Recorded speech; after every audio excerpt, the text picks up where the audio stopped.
En ma qualité de procureur de la République d'Abidjan, je suis donc le directeur de la section antiterroriste. Je voudrais apporter quelques précisions concernant les enquêtes qui sont en cours. Et je dis et je le répète, à la lumière des différentes déclarations qui ont été faites devant les officiers de police judiciaire, nous retenons qu'il ne s'agit pas d'une simple marche de protestation contre un arrêté préfectoral qui a interdit la manifestation du 11 octobre 2025.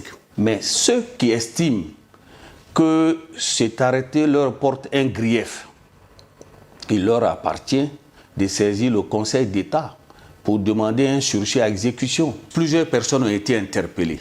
Et dans l'exploitation des différents portables des mises en cause, je voudrais lire quelques séquences des messages obtenus dans ces portables-là pour vous démontrer qu'en réalité, il s'agit des actes de terrorisme. Dans le portable d'un des mises en cause, il ressort ceci. Chers compatriotes ivoiriens, je suis un ex-militaire.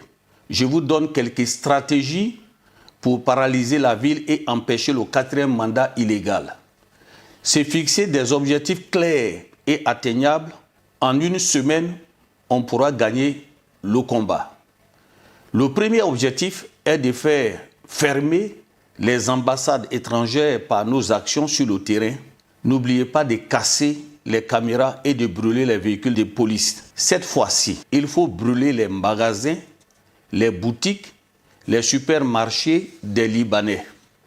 Dans les villes de l'intérieur, il faut brûler les voitures de police, les préfectures, commissariats, magasins des Libanais et Français.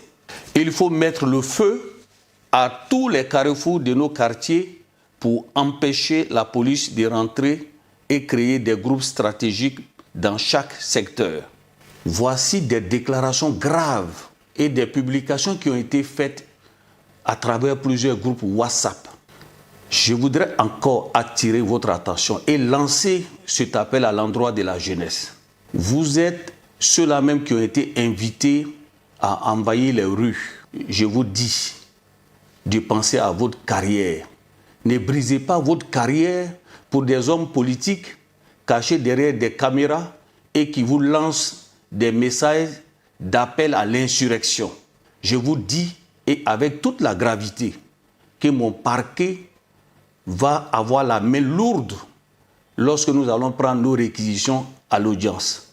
Pour le moment, nous avons interpellé environ 700 personnes.